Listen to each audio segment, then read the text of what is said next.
Isaías capítulo de número 30.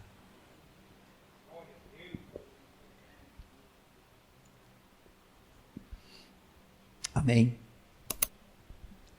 Os irmãos acharam?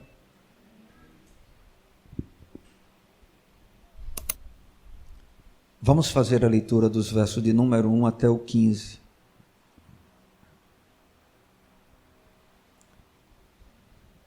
Diz assim a palavra do Senhor: ai dos filhos rebeldes, diz o Senhor, que executam planos que não procedem de mim e fazem aliança sem a minha aprovação, para acrescentarem pecado sobre pecado, que descem ao Egito sem me consultar, buscando refúgio em Faraó e abrigo à sombra do Egito.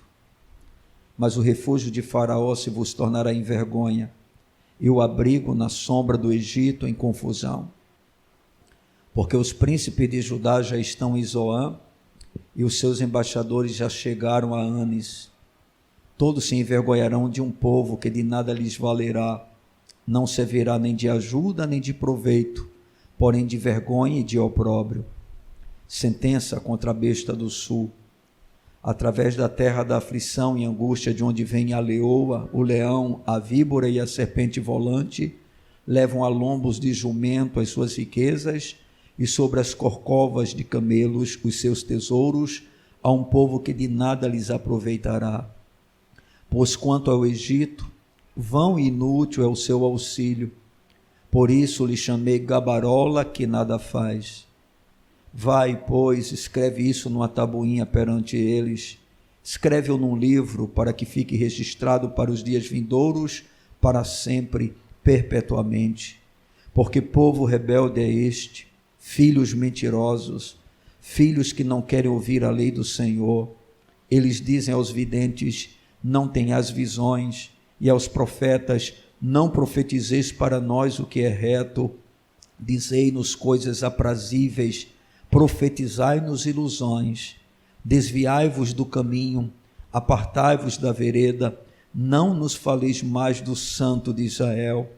Pelo que assim diz o Santo de Israel: visto que rejeitais esta palavra, confiais na opressão e na perversidade, e sobre isso vos estribais, portanto, esta maldade vos será como brecha de um muro alto, que formando uma barriga está prestes a cair, e cuja queda vem de repente, no momento. O Senhor o quebrará como se quebra o vaso do oleiro, despedaçando sem nada lhe poupar. Não se achará entre os seus cacos um que sirva para tomar fogo da lareira ou tirar água da poça.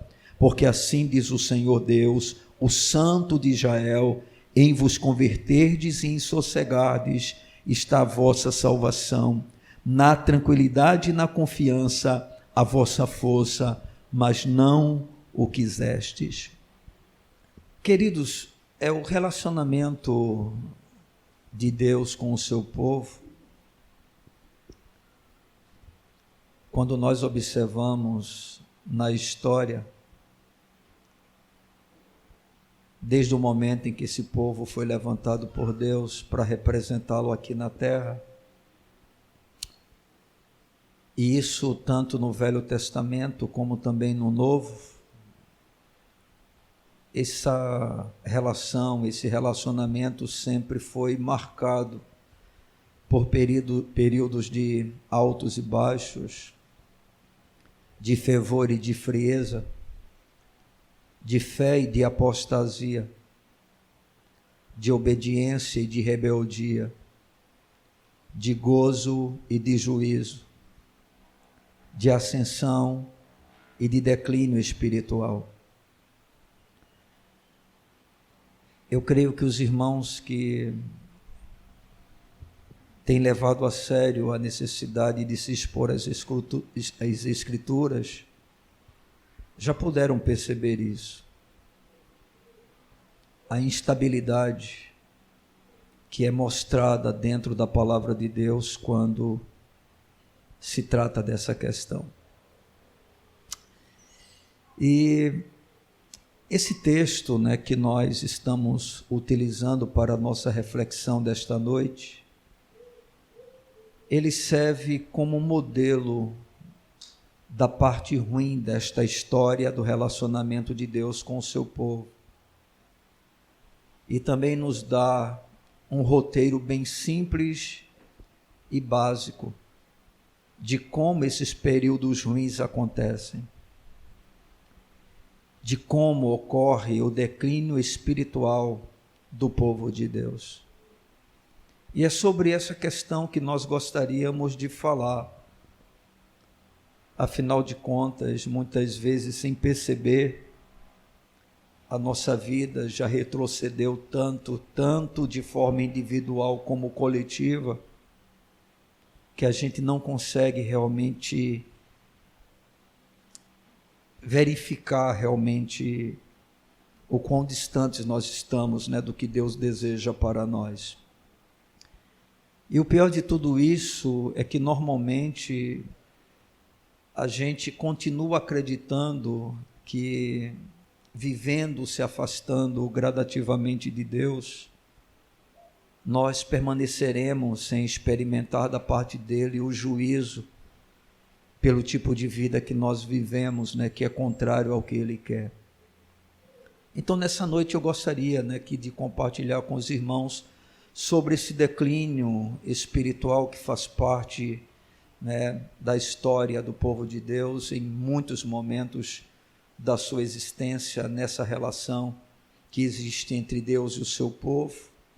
A gente vai observar um pouco como é que esse declínio ele ocorre, tá bom? E a minha expectativa é que os irmãos sejam edificados por essa gloriosa palavra, e aqueles que ainda não temem ao Senhor possam entender o que Deus realmente deseja com cada um deles. Como é que ocorre esse declínio, irmãos, nesse processo do nosso relacionamento com Deus? Primeira coisa que eu gostaria de apresentar para os irmãos está no verso de número 1. Observe o que o texto diz. Ai dos filhos rebeldes, diz o Senhor, que executam planos que não procedem de mim e fazem aliança sem a minha aprovação para acrescentarem pecado sobre pecado. Por favor, guarde essa declaração: pecado sobre pecado. O declínio espiritual de uma vida ou de um povo que professa a fé no verdadeiro Deus, que afirma ter uma relação com esse Deus, se inicia justamente quando o pecado vai sendo acrescentado pecado. Pecado em cima de pecado. A gente não consegue perceber, mas não importa o quão aparentemente simples seja o pecado. A verdade é que à medida em que nós começamos a fazer uma concessão para ele, uma porta é aberta para que outros pecados o acompanhem. Talvez você não saiba ou não queira saber, ou não aceite isso para você. Mas um pecado, ele nunca anda sozinho. Na verdade, quando você dá uma brecha para ele, normalmente ele vem trazendo a família inteira. Ele não se contenta em ficar apenas ele só na sua vida. E tem muita gente que não consegue perceber isso e acha que as simples coisas que são contrárias à vontade de Deus, elas não são graves o suficiente, né, para que possam ser utilizadas como o declínio espiritual da sua vida. Mas, na verdade, sempre que nós começamos a aceitar qualquer tipo de pecado em nós, a gente vai acrescentar a estes pecados outros que virão como consequência deles. É interessante porque quando a gente sempre trata de pecado, na cabeça das pessoas, sempre se imagina coisas gravíssimas, né, aos olhos do homem. Mas, na verdade, às vezes o pecado, ele começa de maneira extremamente sutil, onde ele é nada mais, nada menos do que a troca do melhor pelo bom. Para muitos de nós não vemos problema nenhum nisso, só que é através de um simples pecado dessa natureza que outros começam a se aproximar, que outros começam a chegar. O que quer dizer a troca do melhor pelo bom? Bem, o melhor é fácil de identificar? Não. Deveria ser fácil de identificar. Porque nada se compara com Deus. Não existe ninguém semelhante a Ele.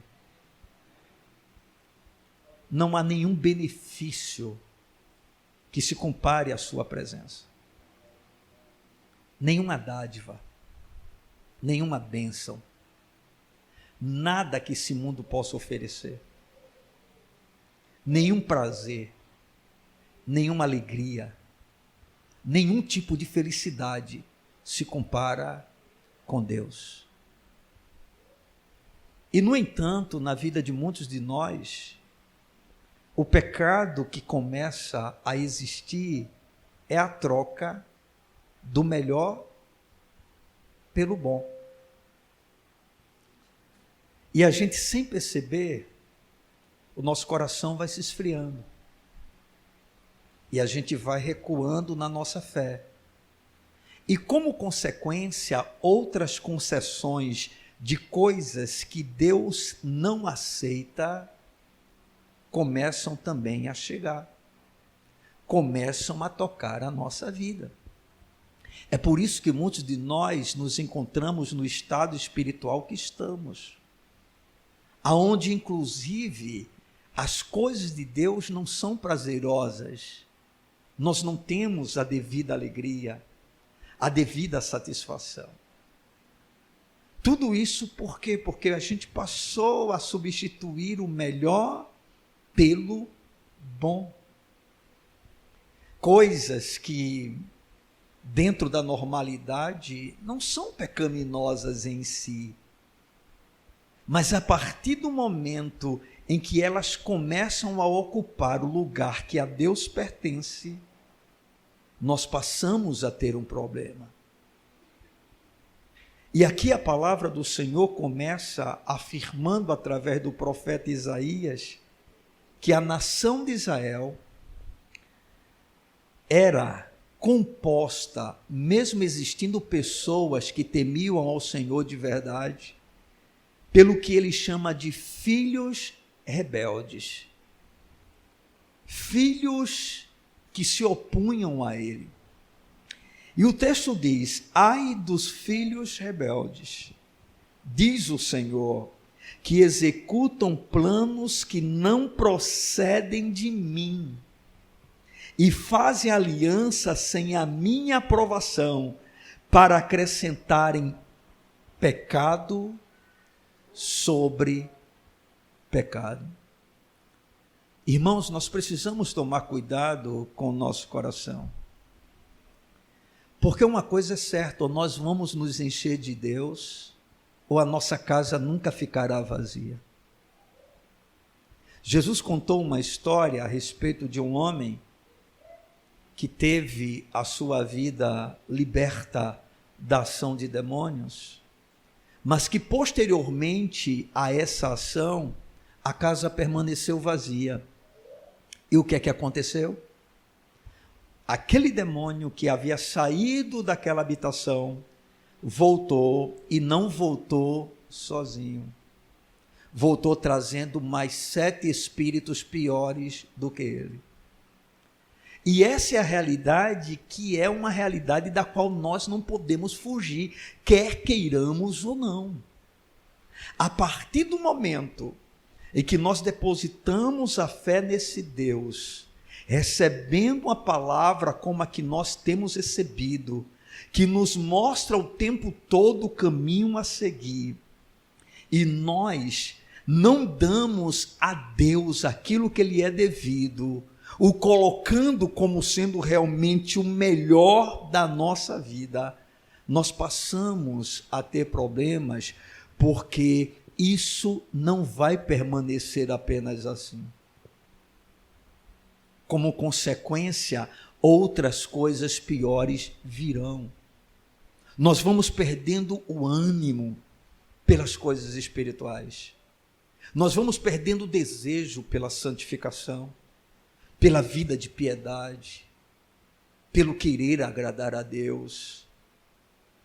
Nós vamos perdendo a ideia de que estar com Ele é sempre o melhor. E é por isso que muitos de nós o trocamos, o substituímos por qualquer coisa. Sempre usando como justificativa que nós temos alguns direitos, nós temos o direito de se divertir, o direito de lazer, o direito do prazer, o direito do conforto, o direito do descanso, o direito da família, o direito.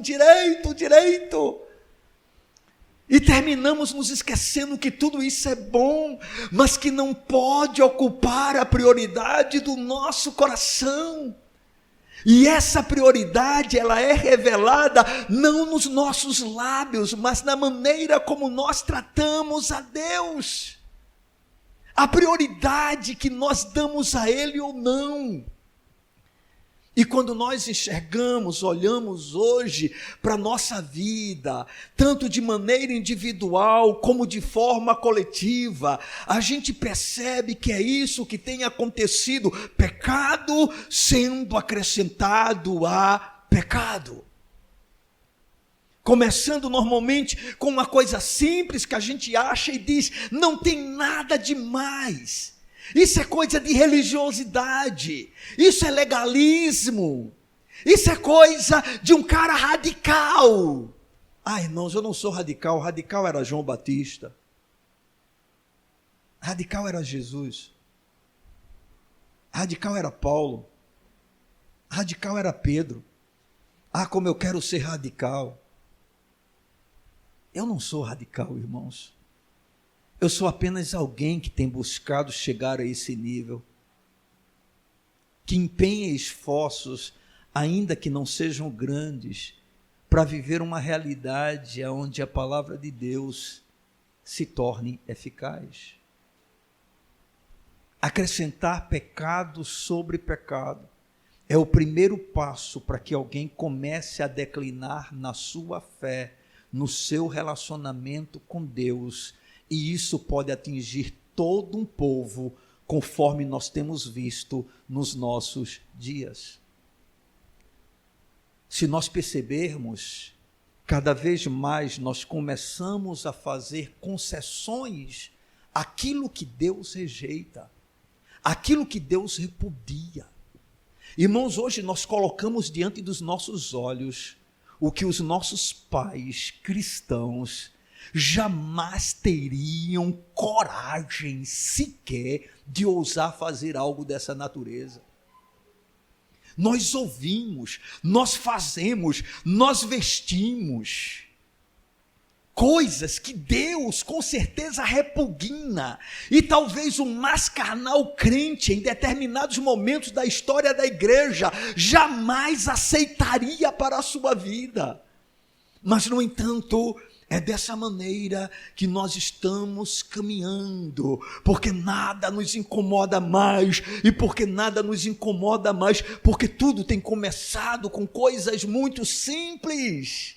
Eu vou trocando o que é melhor pelo bom. Eu vou trocando Deus pelas coisas que são agradáveis a esta vida, ainda que eu continue no templo, ainda que eu continue professando a fé no Senhor, porque, por gentileza, esse texto não está lidando com ímpios. A nação de Israel sempre foi considerada como povo de Deus, o povo escolhido, o povo separado, os descendentes da fé de Abraão.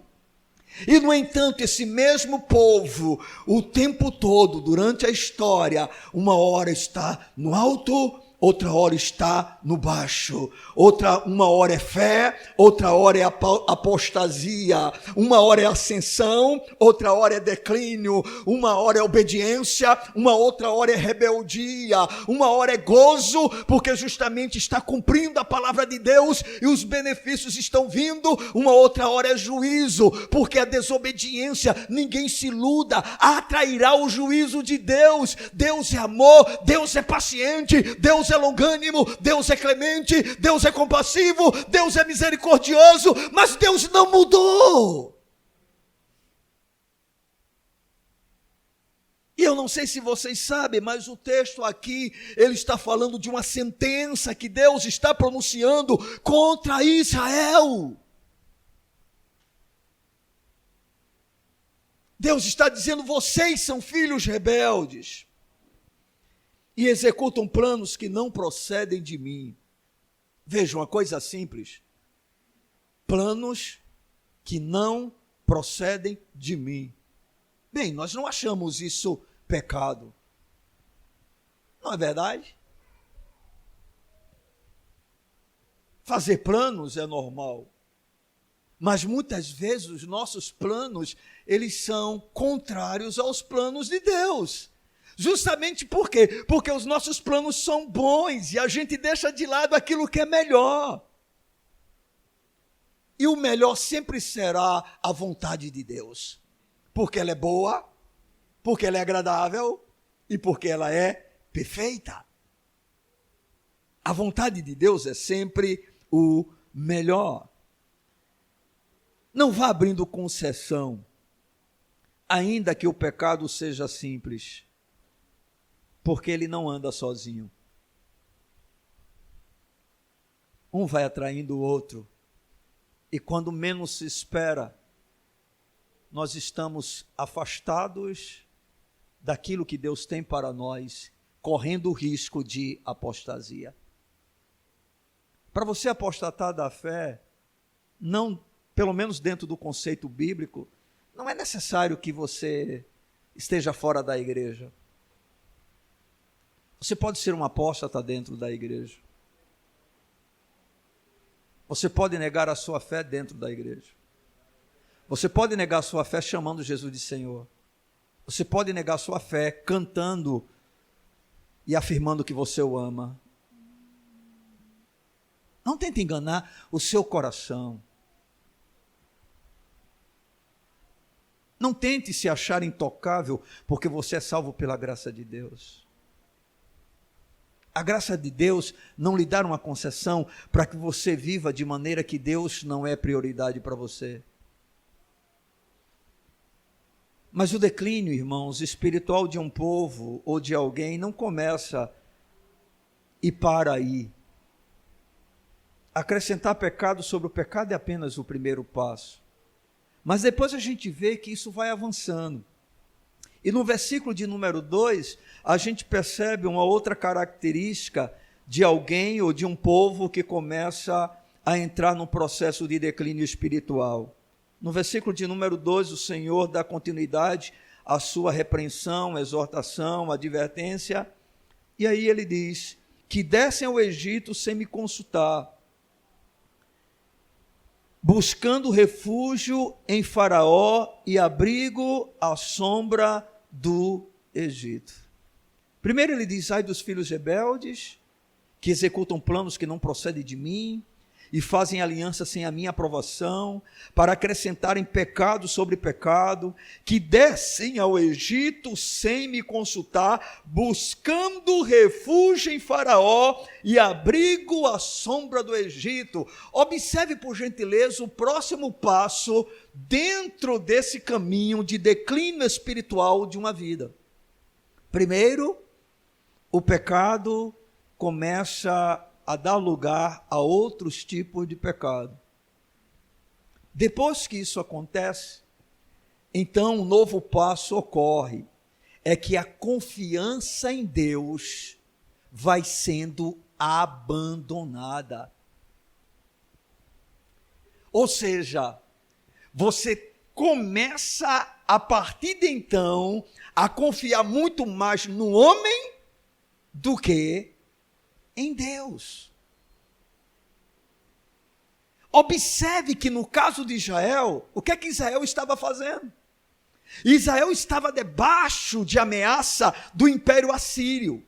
Inclusive o Senhor já havia dito para o povo que se porventura algo não acontecesse, um arrependimento não viesse, esse povo seria destruído e parte dele levado cativo para a Babilônia. E aí o que é que esse povo faz? Está vivendo na sua obstinação, pecado sendo acrescentado a pecado, e agora esse povo começa a deixar de confiar em Deus e vai confiar na nação do Egito. Ou seja, ao invés de confiarem no braço forte do Senhor, iriam confiar em um braço de homem como outro qualquer. Amados, quando nós começamos a deixar com que o pecado vá sendo acrescentado a pecado, nós não levamos Deus a sério, nós não priorizamos, Ele não é o melhor da nossa vida, Ele não é a pessoa mais importante, Ele não é a pessoa que mais nós queremos, outros pecados começam a vir, conforme eu já falei, a frieza, a indiferença, a religiosidade, a incredulidade. E aí, meus amados, o que é que vai acontecendo? A nossa confiança em Deus, ela vai se esvaindo, ela vai se perdendo, e a gente começa a confiar na nossa própria força, naquilo que nós fazemos, naquilo que o outro pode fazer.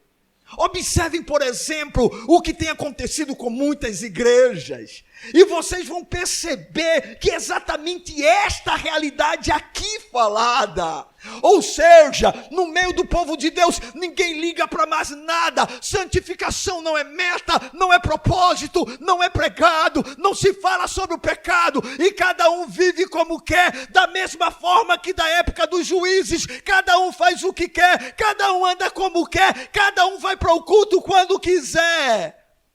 E aí, de repente, qual é o próximo passo? Para a gente crescer, a gente começa a usar métodos criados pelos homens. Nós começamos a ouvir os especialistas sobre crescimento. Nós começamos a inventar coisas dentro da igreja. Com qual objetivo? Para que a igreja possa crescer, para que a igreja possa avançar, para que a igreja possa prosperar. Observem, irmãos, como é que a igreja caminhou em toda a sua história. Ela caminhou de joelhos, ela caminhou em uma dependência de Deus, ela dependia de Deus. Ela não confiava no homem, no braço da carne, naquilo que era possível se fazer, mas confiava exclusivamente no Senhor. E o que é que nós temos visto nos nossos dias? Cada vez mais homens desesperados em busca de crescimento, trabalhando ativamente, buscando meios, buscando métodos, buscando maneiras que deem certo, que sejam pragmáticas. Ou seja, se funciona ali, eu vou testar aqui. Se deu certo ali, vai dar certo também aqui. E ainda usa, em nome de Jesus.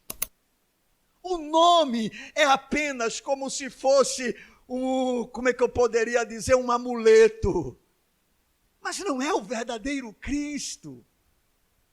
É assim que tem acontecido. Nós temos perdido gradativamente a confiança no nosso Senhor. Tem gente hoje que confia mais na ciência do que em Cristo. Tem crente que confia mais no sistema comunista do que em Jesus. Em um presidente do que em Jesus. Quantas igrejas se unem no período político a políticos? Porque elas confiam nos políticos. Bem, a igreja verdadeira nunca dependeu de políticos. A igreja verdadeira nunca dependeu do Estado. Pelo contrário, a igreja verdadeira normalmente sempre foi um problema para o Estado. Porque ela é atalaia. Ela é portadora da verdade. Ela é defensora da verdade. E a verdade perturba. Por que é que João Batista perdeu a sua cabeça? Porque ele teve a coragem de dizer lá para Herodes: olha, a mulher do teu irmão que você vive com ela, você está em adultério. Isso não é de Deus, não agrada a Deus. Herodes tinha receio de tocar na vida de João Batista, mas Herodias sutilmente conseguiu com que a cabeça dele fosse cortada. Irmãos, a igreja nunca dependeu de absolutamente nada, a não ser do Deus da igreja, o dono do ouro, o dono da prata, o todo-poderoso, que quando quer faz milagres e maravilhas. Quando Ele quer, Ele faz. Mas hoje é tudo muito diferente. Justamente porque a confiança em Deus está se perdendo cada vez mais. Qualquer problema que surge, nós recorremos ao homem. Às vezes ouvimos mais o homem do que o que a palavra de Deus diz. Não, irmãos, nós temos uma bússola que nos conduz, nós temos um guia que nos conduz, e esse guia se chama Palavra de Deus.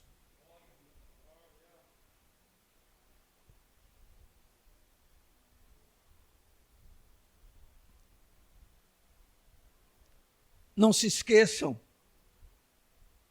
quando nós vamos abrindo concessão para o pecado, gradativamente a nossa confiança em Deus também vai diminuindo. Naturalmente. E nós passamos a confiar em alguma coisa. E normalmente no braço da carne, na força do homem. Assim tem acontecido já com muitos de nós. Mas agora, irmãos, a partir do verso do número 9, nós temos um outro passo dentro desse processo. Observem, por gentileza, o que diz o verso de número 9 até o versículo de número 12.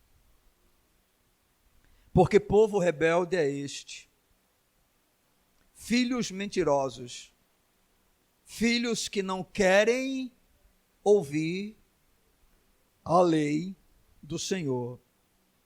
Eles dizem aos videntes: não tenhais visões, e aos profetas: não profetizeis para nós o que é reto. Dizei-nos coisas aprazíveis, profetizai-nos ilusões.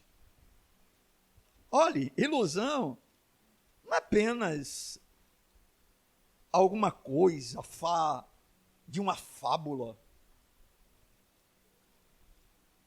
Não é somente isso. Você vai ficar rico, você vai prosperar, Deus vai te tirar todo sofrimento. Deus te ama, e como Ele te ama, Ele não quer que você sofra. Isso é ilusão. Isso não é evangelho.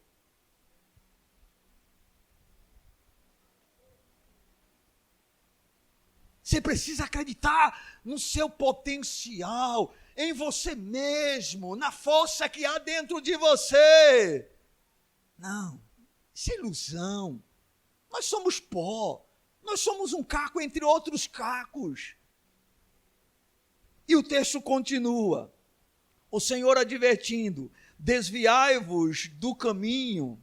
Isso são justamente esses que estão a cada dia entrando no declínio espiritual. Eles estão dizendo para os profetas isso: desviai-vos do caminho, apartai-vos da vereda, não faleis mais do Santo de Israel. Pelo que assim diz o Santo de Israel, visto que rejeitais esta palavra, confiais na opressão e na perversidade, e sobre isso vos estribais. Ou seja, esse povo, nesse processo de declínio, vai associando pecado sobre pecado, vai se afastando de uma confiança em Deus, e começa a chegar em um ponto em que os ouvidos se tornam fechados para ouvir a palavra de Deus. Amados, observe que tudo é um processo que começa de maneira muito simples, sutil, às vezes sem a gente perceber.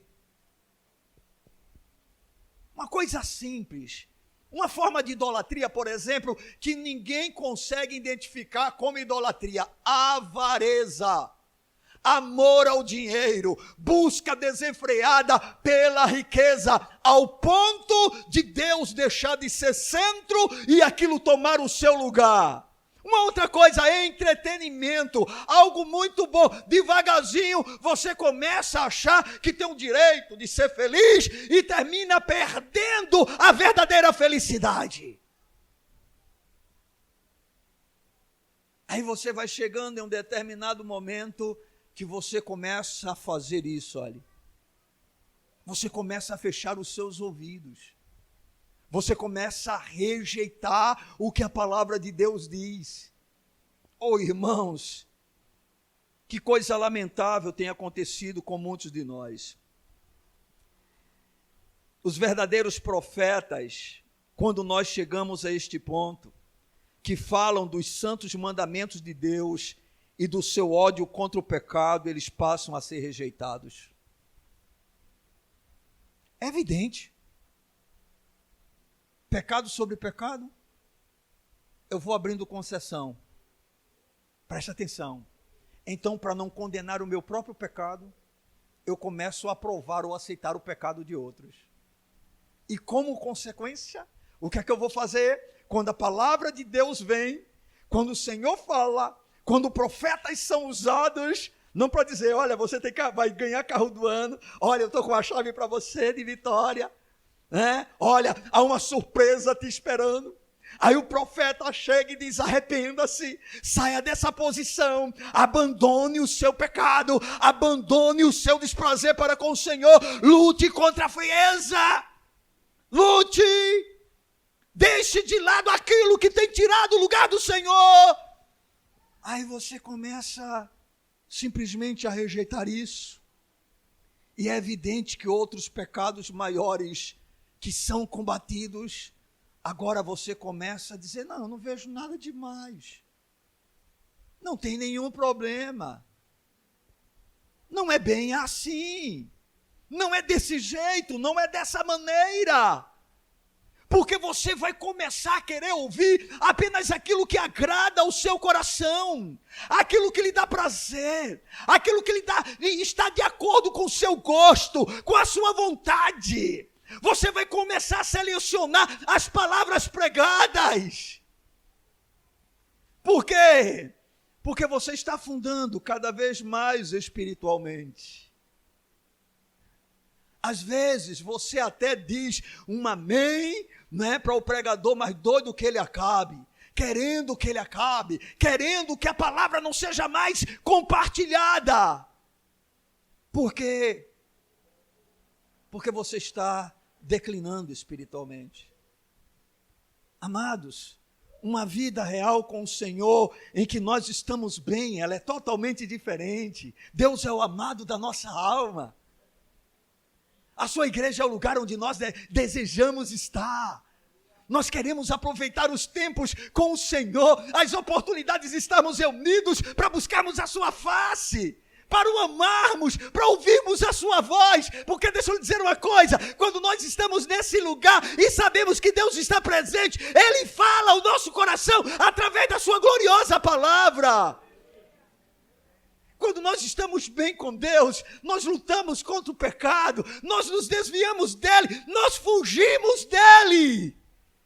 Ao invés de irmos abrindo concessão, começando a achar que algumas coisas que Deus reprova, elas agora são certas, elas são aceitáveis, porque as igrejas estão concordando, estão aceitando. Irmãos, Deus continua o mesmo. Aleluia! E Ele não está preso a nenhuma agenda humana.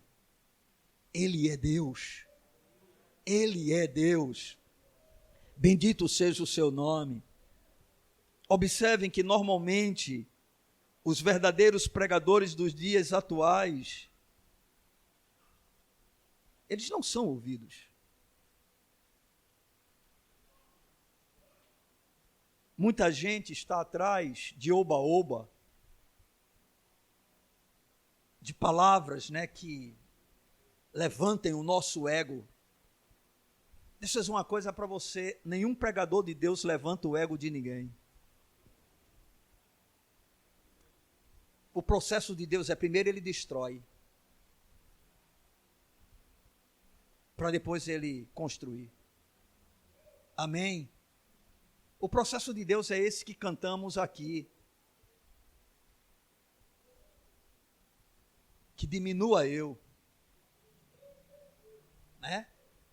Que Ele é que apareça. Que Ele cresça, que Ele cresça, que Ele cresça. Não há lugar para o homem no sentido de assumir o centro de qualquer coisa. No verdadeiro evangelho, Cristo é o centro, irmãos. Cristo é o centro. E se isso não nos motiva, se isso não nos atrai, é porque nós estamos desviados da verdade.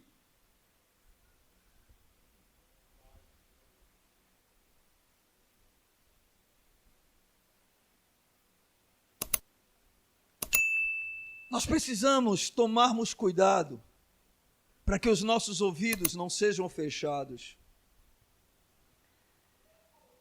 O versículo de número 10, observem, eles dizem aos videntes, eles quem? Esses do povo de Deus, que acrescentam pecado sobre pecado, que estão buscando agora refúgio aonde? No Egito. O que representa o Egito hoje para nós? O mundo. O que é se refugiar no Egito hoje?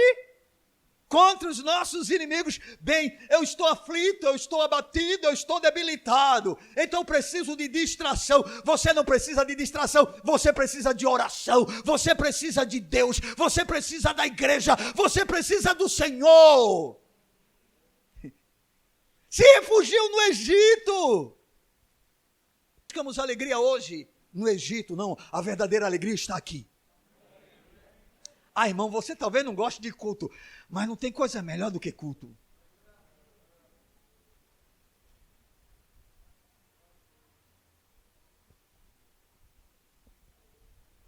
Pecado sobre pecado. Agora a confiança em Deus já não é mais a mesma. E aí você busca refúgio no homem, naquilo que o homem pode proporcionar, naquilo que o homem produz, naquilo que o homem pode fazer, naquilo que o homem pode lhe proteger. Aí depois disso, você começa simplesmente a rejeitar a verdade. E agora você só quer ouvir palavras que são agradáveis, que é o que diz o versículo de número 10. Eles dizem aos videntes, não tenhais visões, e aos profetas, não profetizeis para nós o que é reto, dizei-nos coisas aprazíveis, profetizai-nos ilusões. Nós queremos qualquer coisa, menos a santidade de Deus.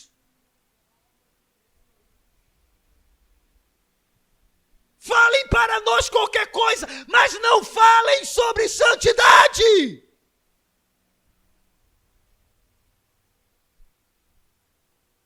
Não é assim que tem acontecido com muitos. Irmãos, talvez essa seja a naturalidade de várias congregações existentes. Porque o declínio, conforme nós estamos vendo e mostrando, ele tanto pode ser no nível individual como no nível coletivo, e esta é a realidade de várias igrejas, dezenas, centenas, milhares no nosso país afora. No nosso Brasil hoje, basicamente, a maior parte das chamadas igrejas cristãs, elas estão atrás simplesmente de pregadores, de profetas, que digam o que eles querem ouvir.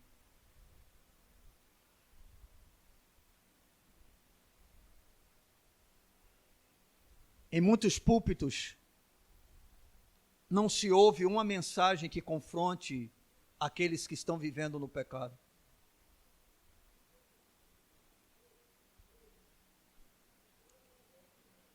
E isso é característica gritante de um povo que está em declínio espiritual.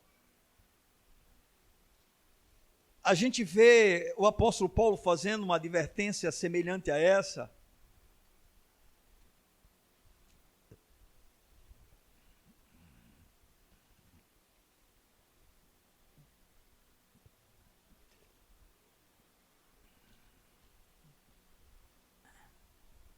No capítulo de número 4, 2 Timóteo, observe, irmãos, que é a mesma verdade que Isaías vai tratar a respeito do povo de Israel. E aqui Paulo agora fala sobre a igreja, a mesma coisa. Capítulo de número 4, versículo de número 3 e 4. Pois haverá tempo em que não suportarão uma sã doutrina. Pelo contrário, cercar-se-ão de mestres, segundo as suas próprias cobiças, como que sentindo coceira nos ouvidos, e se recusarão a dar ouvidos à verdade, entregando-se às fábulas. A mesma coisa que nós lemos em Isaías. E agora Paulo está advertindo Timóteo, toma cuidado. Toma cuidado, porque o declínio de um povo, o declínio de uma pessoa, o declínio espiritual de alguém, vai acontecendo progressivamente. E vai se chegando a um ponto, agora por favor lembre-se, tudo porque se abriu concessão em relação ao pecado. Irmãos, deixa eu dizer uma coisa, quando o pecado deixar de ser combatido nessa igreja, você pode dizer o pastor apostatou.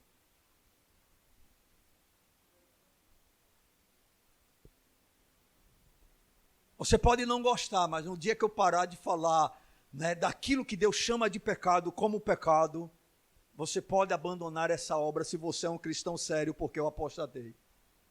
Não tem, Walter, como você pregar a palavra de Deus e não falar daquilo que Deus abomina. Não tem como pregar a palavra de Deus e você não mostrar o que é prioridade para o povo de Deus. O que é santidade para a igreja, o que é vida de piedade, não tem. E você é privilegiado porque ouve sobre isso.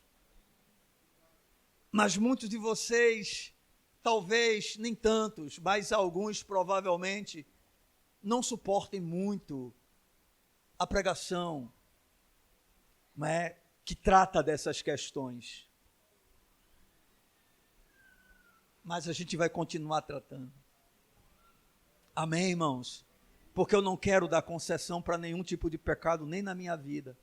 E o que eu puder combater na vida da igreja, eu vou fazê-lo. Ninguém é obrigado a me ouvir. Ninguém é obrigado a obedecer determinadas coisas. Mas eu sei como funciona. Primeiro você abre o espaço para uma besteira. E você vai dizendo, isso é nada.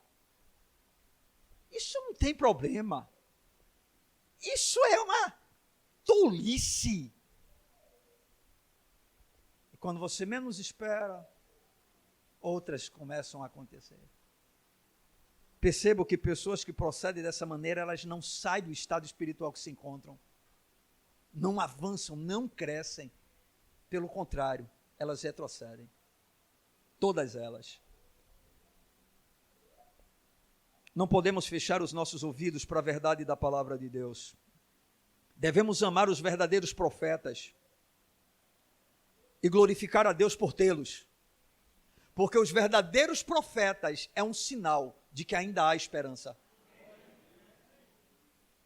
Glória a Deus, irmão. Enquanto estivermos ouvindo verdades sagradas, a gente pode dizer a esperança para nós. Se você parar para avaliar algumas igrejas, é como se dissesse assim, não, Deus já não está mais nelas. As portas estão fechadas para Ele. Mas louvado seja o nome do Senhor. Quem não quer experimentar esse caminho de declínio espiritual, não fechem os seus ouvidos para a palavra de Deus. Amém, irmãos? Irmãos, quanto mais a pregação confronta os nossos pecados, mais ela é poderosa. Porque o maior desejo de Deus para mim e para a sua vida é que elas sejam transformadas.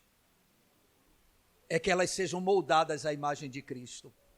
É que elas vivam os valores do reino de Deus aqui na terra. É que elas glorifiquem ao nome do Senhor. E aqui para nós, palavra de dizer somente Deus te ama, Jesus te ama, Jesus quer te salvar, e nem diz do quê? Nem diz do quê. E se disser, quer te salvar da doença, quer te salvar do casamento ruim, quer te salvar da miséria. Não, o Deus que eu prego, Ele quer salvar você daquilo que ninguém pode salvar. Porque da doença talvez você encontre alguém que possa fazê-lo. Da miséria também. Dos problemas da vida você pode até encontrar. Mas existe uma coisa que só Deus pode fazer. E isso se chama pecado. Liberdade do pecado. Livres da condenação. Somente Ele pode fazer. E aí, amados, dentro desse processo, a gente quer chegar no último ponto, sobre o declínio espiritual do relacionamento do povo de Deus com Ele. Esse relacionamento tão oscilante, né, que a gente tem observado durante toda a história e muitas vezes na nossa própria vida. Aí a gente chega no versículo de número 15. Quando o Senhor diz, porque assim diz o Senhor Deus, o Santo de Israel. Você pode não gostar, mas essa palavra aparece o tempo todo no Velho Testamento. O Santo de Israel. Em vos converterdes e em sossegardes está a vossa salvação. Na tranquilidade e na confiança, a vossa força, mas não o quisestes. Amados, nesse processo de declínio, conforme a gente viu, pode-se chegar ao ponto máximo, que é o ponto da apostasia.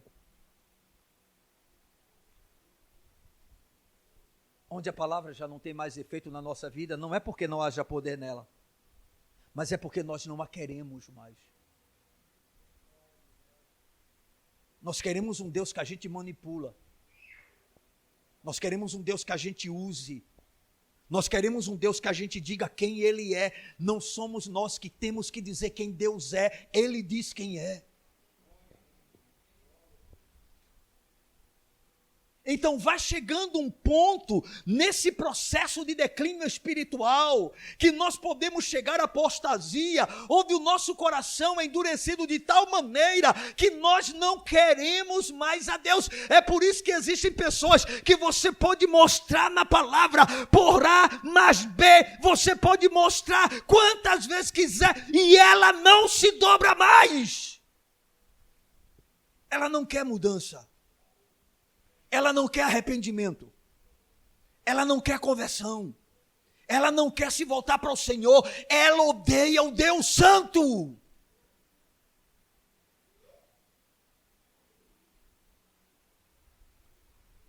queremos um Deus tolerante com as nossas transgressões.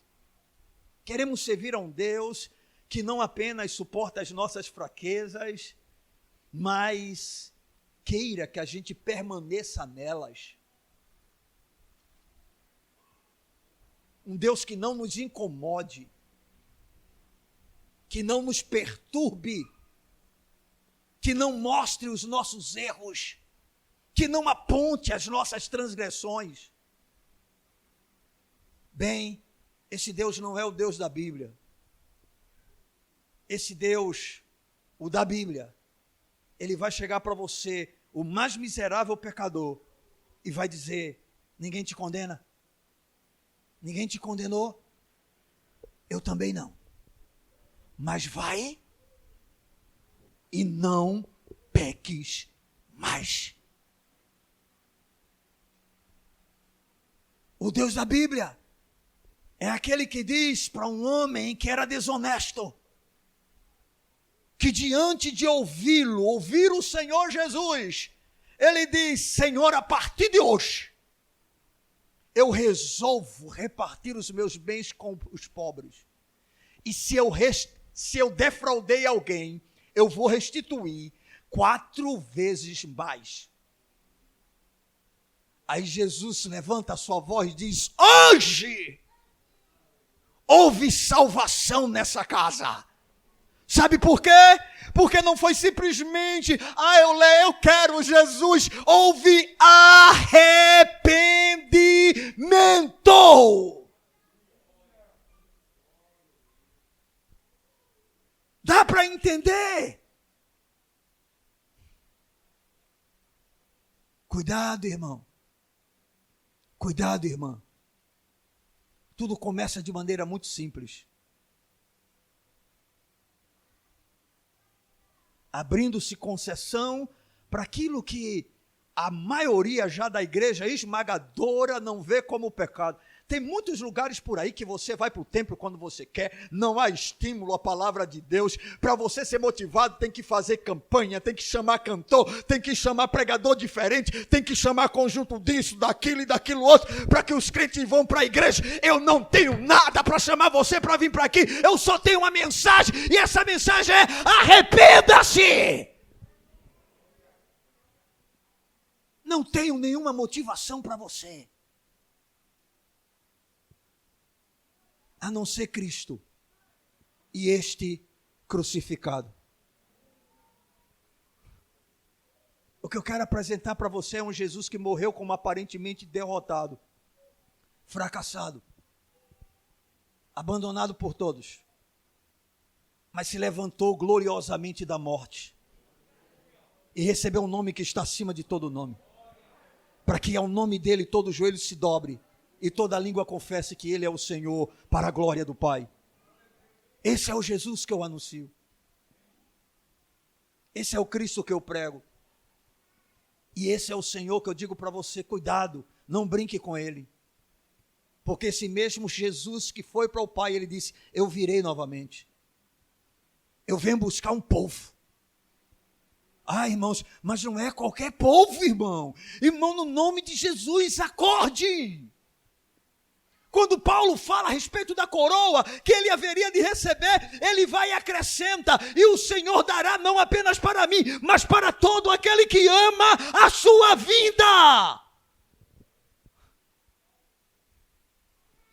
Você acredita mesmo que vai morar eternamente com Deus se você não tem prazer na sua própria casa? Você acredita que vai para o céu sem ter nenhum desejo de estar na presença do Senhor aqui na terra? Você acredita que vai conseguir conviver, suportar alguém que você não tem nenhuma alegria de estar com ele? Que você o substitui ou troca por qualquer coisa? Você acredita mesmo nesse evangelho? Seria bom você pensar. Porque o que está em jogo é o destino da tua alma. Eu sei, irmãos, que se vendem muitos evangelhos por aí com uma mensagem bem diferente dessa. Não, ó, tu é crente, rapaz. Tu é só um crente fraco. Tá bom, crente fraco, tá fraco. E vai continuar fraco? E vai continuar como está? Não, Deus te ama, olha, a partir do momento que você entregou, cuidado, irmão, porque nada pode realmente garantir que você tenha entregado a sua vida a Deus, se você não viver para Ele. Qual é a garantia que você tem que você entregou a vida para Cristo? Se Ele não te motiva a nada, se você precisa o tempo todo de outros estímulos, se você precisa o tempo todo de outras alegrias, não, a graça dele nos basta.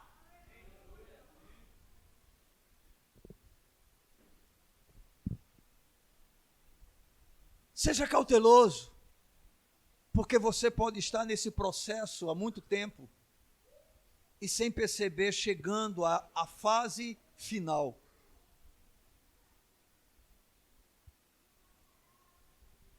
Para você o pecado já se tornou tão normal que não importa que alguém o combata, você não vai aceitar.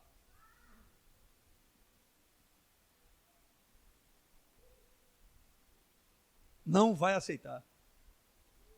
Porque para você aquilo agora é normal. E ainda tem gente que usa assim, mas se o teu coração não te condenar, o teu coração querido, se eu fosse você não confiava nele não. Ele é muito enganoso. Confie na palavra de Deus. Veja o que é que ela diz. Ela tem direção em todas as áreas da sua vida. Ela fala da sua linguagem, ela fala dos seus pensamentos, ela fala dos seus olhos, ela fala dos seus sentimentos, ela fala do seu temperamento, ela fala da sua vida financeira, ela fala da sua vestimenta, ela fala do seu papel de marido, do seu papel de esposa, do seu papel de pai, do seu papel de filho, do seu papel de empregado, do seu papel de cidadão. Ela diz para você como andar, ela diz para você como agir em cada situação. Irmãos, é a Bíblia. E, lamentavelmente, nós temos dado muito pouco crédito a esse livro. E temos sofrido as consequências desse declínio espiritual que nós temos experimentado. Não deixe que isso aconteça com você. E se porventura você está nesse caminho, talvez você já tenha chegado no terceiro ponto. Os ouvidos já estão fechados para a palavra de Deus. Mas eu acredito que ainda há esperança para você. Amém, irmãos? Mas para isso você não pode rejeitar o chamado de Deus ao arrependimento. Observem, por gentileza, mais uma vez, o versículo de número 15. Porque assim diz o Senhor Deus, o Santo de Israel, em vos converterdes e em sossegardes está a vossa salvação, na tranquilidade e na confiança, a vossa força. Tranquilidade, confiança, sossegar o coração. O que significa isso? Voltar a depositar em Deus toda a coisa. Se você proceder dessa maneira, com certeza você não receberá, não sofrerá o justo juízo de Deus. Porque Deus vai julgar essa terra. E Ele vai julgar o seu povo. Amém? Para a gente concluir, se nós realmente quisermos, tanto de maneira individual, porque a experiência é pessoal, ou como igreja, coletividade, se nós quisermos evitar esse processo progressivo de declínio espiritual em nossa vida, o que pode ser observado em muitos, nós precisamos fechar a porta para todo tipo de pecado. Fecha a porta, irmão. Fecha a porta. Cuidado, olhinho, com o que vê. Cuidado, ouvidinho, com o que tu ouve. Cuidado, boquinha, com o que tu fala. Fecha a porta, irmão.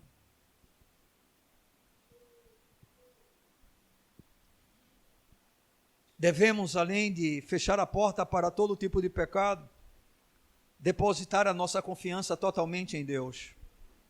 Deus é aquele em que nós devemos confiar. Amém, irmão? Não vamos buscar refúgio no homem. Amém? Se você me vê opresso, por favor, não diga, pastor, vamos passear para o senhor desaparecer. Amém, irmão? Eu jogo bola não é para me desestressar não, viu, irmão? É porque eu gosto. Ah, não, estou oprimido, eu estou sobrecarregado com problema, vou jogar uma peladinha.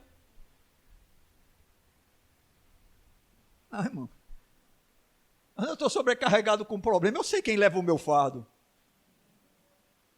Quando eu estou angustiado, eu sei quem é o meu consolo. Estão entendendo? E aqui para nós, se tiver uma peladinha e tiver um momento com o Senhor, eu tenho que estar primeiro no momento com o Senhor. Chego atrasado na peladinha, mas o Senhor é a prioridade. Porque a minha confiança, a nossa confiança, precisa estar nele.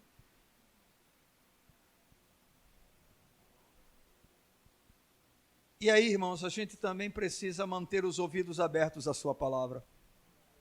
Feche a porta para o pecado. Coloque toda a sua confiança no Senhor, não depositando em homem confiança alguma. E abra o seu coração para a palavra de Deus. Eu posso garantir para você, você nunca vai chegar a um ponto que esteja insensível ao arrependimento. Amém, irmãos?